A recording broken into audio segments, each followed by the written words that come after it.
Dark triads in romantic relationships. This is really where the damage tends to get done. And it's especially the case that women have who have relationships with men who are dark triads are the ones who have the most horror stories.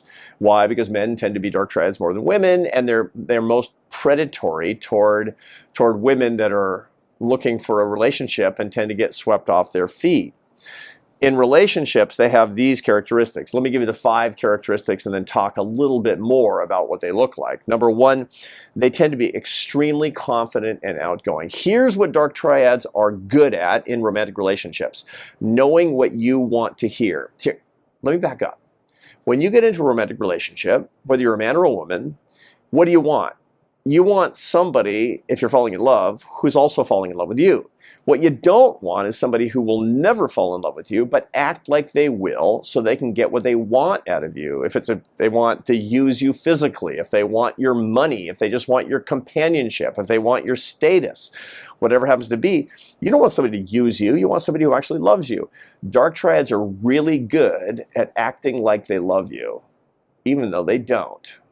They're confident and outgoing because they have skills in figuring out what you want to hear, as a matter of fact. And this is really bad, especially there's a syndrome that I've written about in the past a little bit called hemophilia. I'll put something I've written about that in the show notes as well. And that's not hemophilia. That's not with an H. That's a blood disorder. Hemophilia is EMOPHILIA,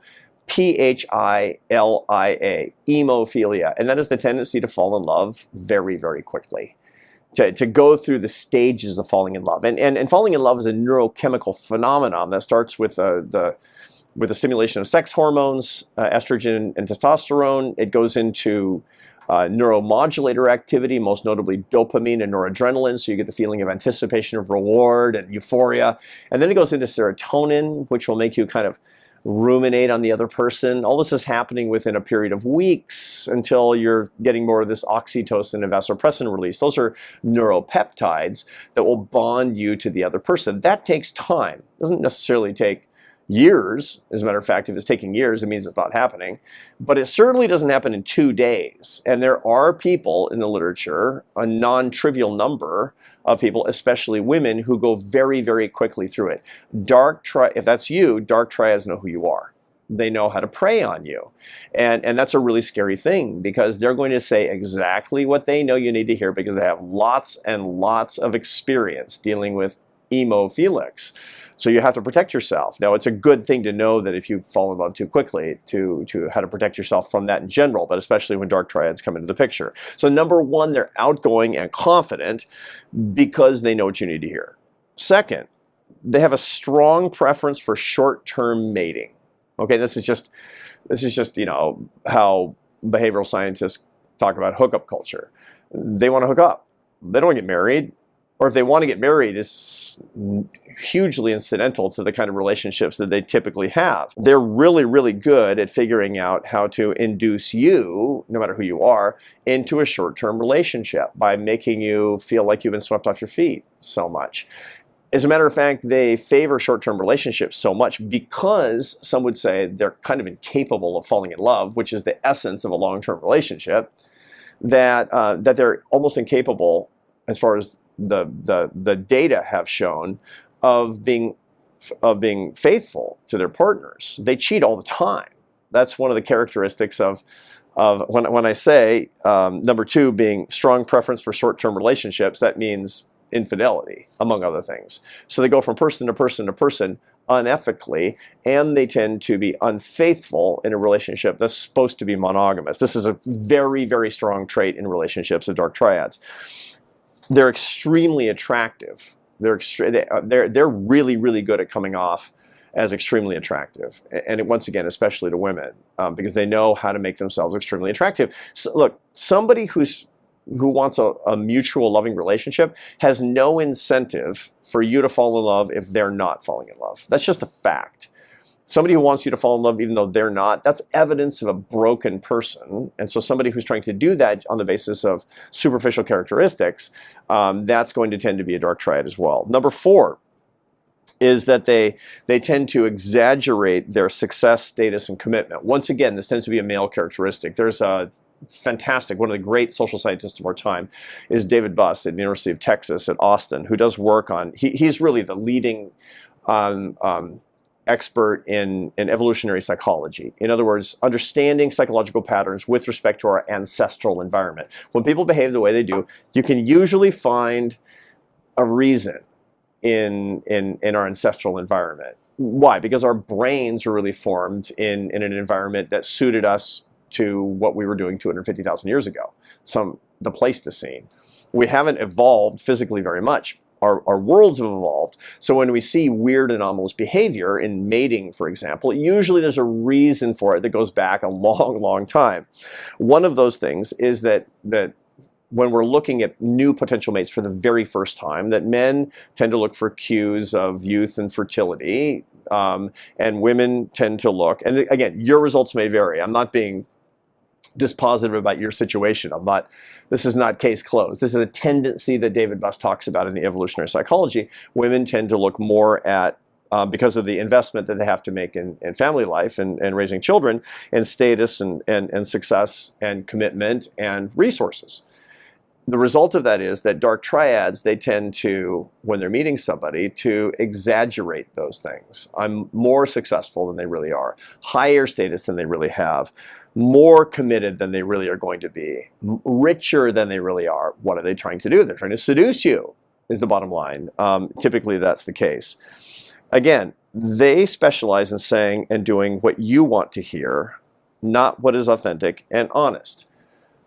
They're con men and con women. Now, when you have a relationship, a romantic relationship with the dark triad, and the breakup comes, and it inevitably does, it's going to, you're probably not going to change the dark triad. I have literally never seen a case where somebody falls in love with the dark triad and saves the dark triad from her or himself. When the breakup comes, it's always ugly. You don't get out nicely from a dark triad. They're known for what psychologists call cost escalation. They're going to make you pay. That's what they're going to do. Why? Because they don't care how much they hurt you, and they feel no remorse. Look, if you break up with a normal person and it's hurtful and something bad happened, you know, they're not trying to hurt you per se, because they don't want to, because they have some love for you, they have some tenderness for you, and besides, they don't want to be a horrible person. They think of themselves as somebody who's fundamentally ethical, at least not a completely horrible human being. But dark triads don't think that way. That's the problem. They will cost escalate and manipulate you and openly confront you because they're Machiavellian and they have psychopathic tendencies. I'm willing to hurt you for my interests, and I don't feel any empathy, and I don't feel any remorse. Okay, avoid those characteristics. Trust me on this. This is how you protect yourself. Let me give you the kind of the meta list of things to look out for to detect a dark triad so that you can protect yourself through avoidance, most importantly. Number one, self-importance. I'm the most important person in the world. When they exhibit traits of self-importance, be very wary. Second is a sense of entitlement.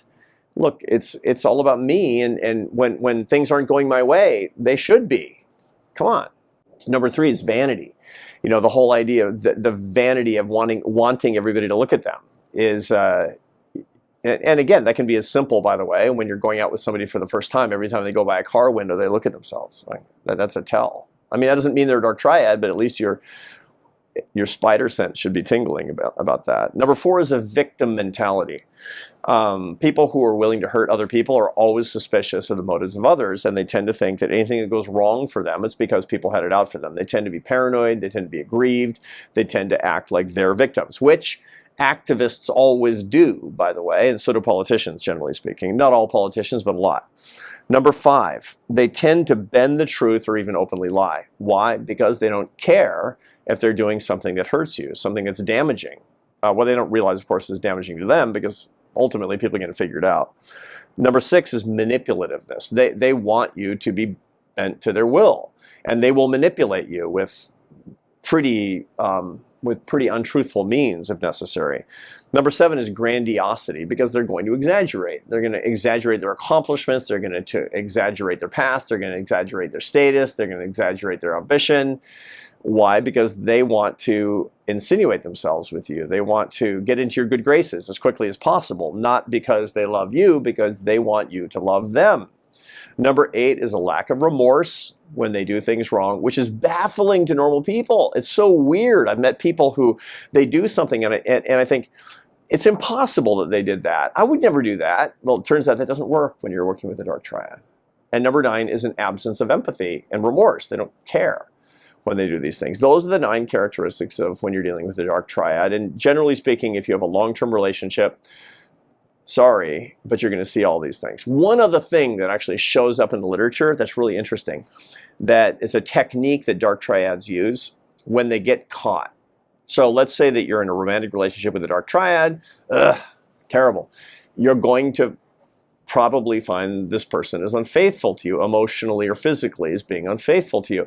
And when you confront the Dark Triad, they have a technique that's called DARVO, D-A-R-V-O. That's an acronym. It means deny, attack, and reverse victim and offender. Number 1 is they lie and say they didn't do it. Then they turn the whole thing around and attack you. Then they reverse the victim and offender by saying you're the offender and they're the victim. And so it goes something like this.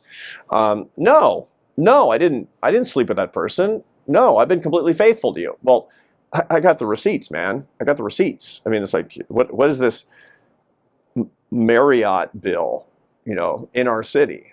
And it's like, oh yeah, well, look, it's really your fault because you've been driving me away. So the first one is deny, and then when you can't anymore, it's attack. And then they say, and you know what? I'm pretty tired of this line of questioning all the time and the suspicion that we have, and that's really what's been driving me away. And you've been a pretty terrible partner for a long time. You know, I'm the person who really is the victim here. So if you start seeing that, you know you're a full-blown Dark Triad, and you've gone down the path to the point where they're actually using DARVO on you. It's time to move on.